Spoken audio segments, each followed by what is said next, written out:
Hello and welcome back to lesson logics. Today will discuss file handling.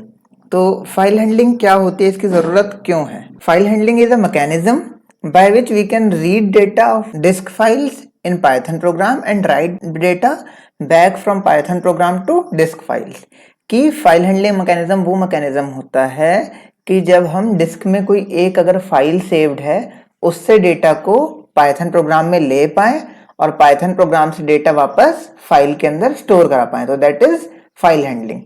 तो हमारे पास कितने types की file होती हैं और क्यों फाइल हैंडलिंग की जरूरत पड़ी? कि पहले क्या था कि हम रन टाइम पे ही एक वेरिएबल को रीड करते थे और उसका रिजल्ट वैनिश हो जाता था, गायब हो जाता था जैसे ही प्रोग्राम रन करके खत्म होता था।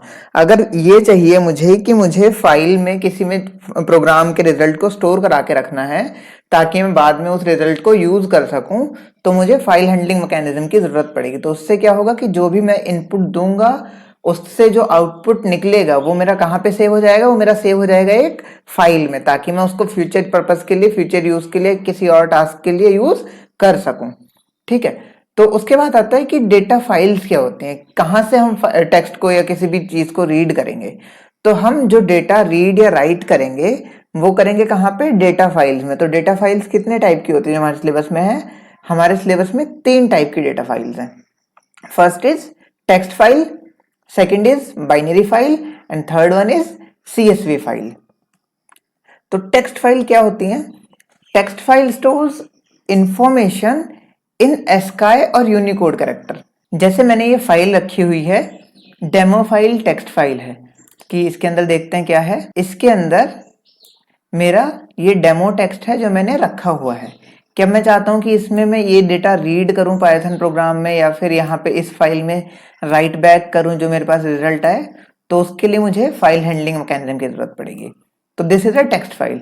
टेक्स्ट फाइल में क्या है? टेक्स्ट फाइल में हम जो भी टेक्स्ट लिखेंगे उसको हम रीड करके इजीली अंडरस्टैंड कर पाएंगे, बट वो स्टोर कैसे हो रखी होगी? वो एक एस्काई के फॉर्म में या फिर किसी एक यूनिकोड कैरेक्टर के फॉर्म में 8 बाइट इंफॉर्मेशन की तरह से स्टोर हो रखी होगी। कहाँ पे? मेमोरी में। ठीक है। टेक्स्ट फाइल में क्या होता है? फॉर एग्जांपल मैंने यहाँ पे लाइन एंड की, तो मुझे एंड करने के लिए क्या करना पड़ा है? मुझे एक एंटर बटन प्रेस करना पड़ा। तो उससे यहाँ पे क्या हुआ? यहाँ पे एक EOL जुड़ गया। EOL means end of line character. वो क्या है हमारे इसमें? /n। /n is end of line character in are text files. ठीक है। दूसरी होती है बाइनरी फाइल। जैसे ये तो टेक्स्ट फाइल थी, टेक्स्ट फाइल में मुझे टेक्स्ट सामने लिखा हुआ दिखाई दे रहा था।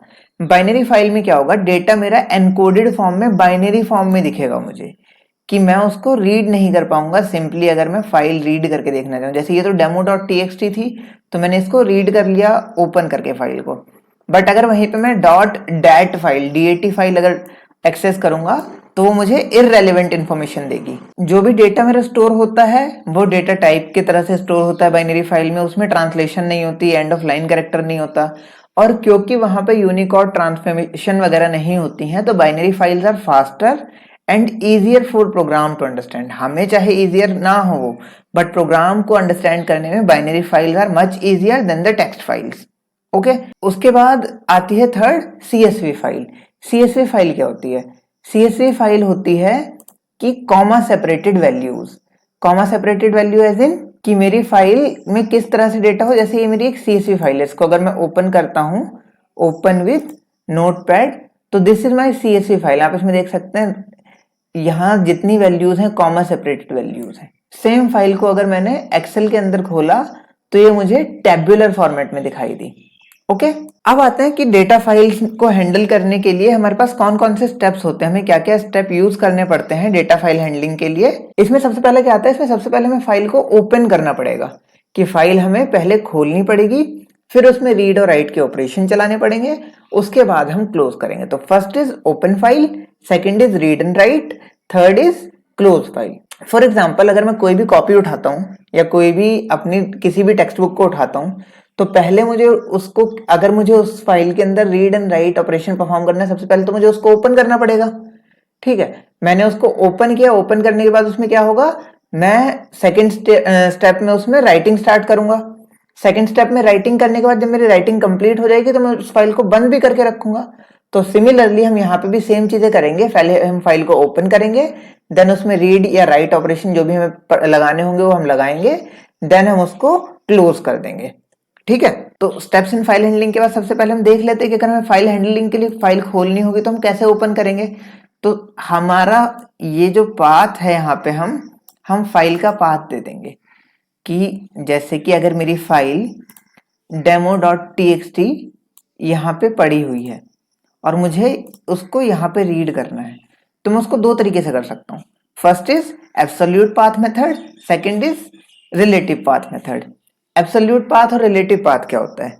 एब्सोल्यूट पाथ वो पाथ होता है जब हम बेस डायरेक्टरी से लेके जहां पे फाइल प्रेजेंट है वहां तक की कंप्लीट डायरेक्टरी के साथ रास्ता बताएं। फॉर एग्जाम्पल, अगर मैं कहीं से भी स्टार्ट करूं कि ए स्टार्टिंग पॉइंट है और ई एंडिंग पॉइंट है, तो मैं ए से लेके और ई तक का रास्ता बताऊंगा, तो ये होगा absolute path. Whereas relative path क्या होता है कि for example A starting point है, ई एंडिंग पॉइंट है और मैं कहीं सी या डी पे हूं, तो मैं ए से ना बता के सी या डी जहां पे भी मैं प्रेजेंट हूं वहां से आगे का रास्ता बताऊंगा फाइल के लिए। ठीक है, तो that is absolute and relative path कि जब मैं या तो एब्सोल्यूट करेक्ट पार्ट बताऊं फाइल का कि मैं बिल्कुल एब्सोल्यूट पाथ बता दूं कि कहां पे फाइल मिलेगी मुझे अगर मैं बेस डायरेक्टरी से स्टार्ट करता हूं, और मैं अपने रेस्पेक्ट में बताऊं कि जहां पे मैं हूं उसके रेस्पेक्ट में मुझे फाइल कहां पे मिलेगी।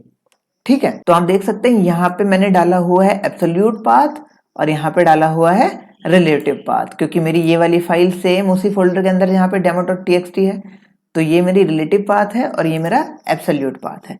अब एब्सोल्यूट पाथ में अगर आप देख रहे होंगे डबल स्लैशेस हैं यहाँ। डबल स्लैशेस इसलिए हैं कि अगर मैं स्ट्रिंग के अंदर सिंगल स्लैश लूंगा तो दैट इज एस्केप कैरेक्टर, तो जब भी मुझे पाथ के लिए एक स्लैश को रीड करना है तो मैं डबल स्लैश लूंगा कि one for escape character and the another one for कि वहां पे स्लैश एग्जिस्ट करता है। अगर मुझे इसके अलावा दूसरा मेथड देखना हो कि मैं फाइल को कैसे रीड करूंगा एब्सोल्यूट पाथ में, अगर मेरे को डबल स्लैशेस ना देने हो, तो मैं सिंपली एक काम कर सकता हूं, मैं आगे दे दूं आर, उसके बाद मैं ये सारे स्लैशेस को सिंगल कर दूं, तो अभी भी मैं फाइल ओपन कर पाऊंगा। ठीक है, अगर मैं इसको कमेंट कर देता हूं, चेक करते हैं, तो अभी भी आप देख सकते हैं मेरी फाइल ओपन हो रही है करेक्टली, क्योंकि ये पॉइंटर मेरा काउंट में चेंज हो गया है। ठीक है, तो दिस इज एब्सोल्यूट पाथ। और अगर मैं उसको रिलेटिव पाथ से रीड करता हूँ कि रिलेटिव पाथ से ओपन किया, तो वो रिलेटिव पाथ से ओपन हो गई फाइल। अब मैं देखता हूँ यहाँ पे कि फाइल ओपन करी तो मैंने, बट मैंने उस पर ये स्पेसिफाई नहीं किया कि मैं ऑपरेशन क्या करने वाला हूँ। तो जब भी मैं फाइल ओपन करता हूँ तो मेरे पास स्पेसिफिक ऑपरेशन होते हैं जो मुझे स्पेसिफाई करने होते हैं कि मैं इस फाइल के ऊपर क्या ऑपरेशन परफॉर्म करने वाला हूं। तो फाइल एक्सेस मोड मुझे प्रोवाइड कराना पड़ता है। बाय डिफॉल्ट जो मेरी फाइल एक्सेस होती है वो रीड मोड में होती है, कि जैसे यहाँ पे मैंने कोई भी मोड नहीं दिया है तो ये फाइल रीड मोड में है कि मैं इससे रीडिंग कर सकता हूँ, इस पे राइटिंग कुछ भी नहीं कर सकती, मैं राइट बैक नहीं कर सकता। तो उसके लिए मुझे कैसे देना पड़ता है, अगर मैं रीड राइट वाले ऑपरेशन स्पेसिफाई करना चाहता हूँ तो मैं कॉमा दूंगा और यहाँ पे सिंगल कोट के अंदर अगर मैंने आर दिया तो R stand for read only, अगर मैंने W दिया W stands for write only, अगर मैंने A दिया A stands for append only. Okay, अब राइट एंड अपेंड में क्या फर्क होता है? राइट और अपेंड में ये फर्क होता है कि राइट मेरा क्या करेगा, जो पुरानी जितनी भी चीजें फाइल में लिखी हुई है उसको वहां से क्लियर कर देगा और मेरी फाइल के अंदर बिल्कुल एक नई चीज जो मैं सिर्फ सेव करूंगा वही आएगी। और अपेंड मेरा क्या करेगा, अपेंड मेरा फाइल के अंदर आगे से जो भी नया डेटा होगा उसको पुराने डेटा के साथ में जोड़ देगा। ठीक है, तो दैट इज अपेंड मोड। उसके बाद नेक्स्ट आता है read plus. Read plus is read and right. इसमें क्या होता है, रीड एंड राइट ऑपरेशन जब मैं कर सकता हूं तो मैं फाइल पे रीड और राइट ऑपरेशन दोनों कर सकता हूं। यहाँ पे मेरी एक रिस्ट्रिक्शन होती है कि मुझे क्या चाहिए होता है, अगर मैं R प्लस दे रहा हूं तो मेरी फाइल सिस्टम में मस्ट एग्जिस्ट करनी चाहिए। अगर मेरी फाइल सिस्टम में नहीं होगी तो that will actually throw an error. ठीक है, उसके साथ अगर मैं यहाँ पे W प्लस मोड देता हूं तो W plus is right and read. Right and read में क्या होगा कि अगर मेरी फाइल वहां पे एग्जिस्ट नहीं भी कर रही होगी तो W प्लस मोड क्या करेगा, उसे क्रिएट करा देगा। ठीक है, और ये सेम ऑपरेशंस कर लेगा, रीड एंड राइट दोनों। और अगर मैं वहां पे पास करता हूं A प्लस तो that is also similar to write and read, but ये क्या करेगा, ये अपेंड कराएगा। जो हमारा राइट प्लस करेगा मेरा राइटिंग के टाइम पे सब क्लियर कर देगा, और A प्लस क्या करेगा, वहां पे रीड तो करेगा उस फाइल को, और राइट करते टाइम पे जो भी वहां पे पुराना डेटा होगा उसके आगे ही नए डेटा को अपेंड करेगा। ठीक है, तो अब मुझे अगर कोई भी फाइल किसी एक मोड में ओपन करनी हो तो मैं उसको किसी भी मोड में ओपन कर सकता हूँ। तो ये तो था कि मुझे फाइल ओपन कैसे करनी है और फाइल हैंडलिंग होती क्या है, फाइल हैंडलिंग में टाइप्स कितने कितने होते हैं। नेक्स्ट क्लास में देखेंगे कि हमारे ऑपरेशंस हम कैसे परफॉर्म करते हैं फाइल में। See you in the next lesson. Till then stay home, stay safe, thank you and जय हिंद।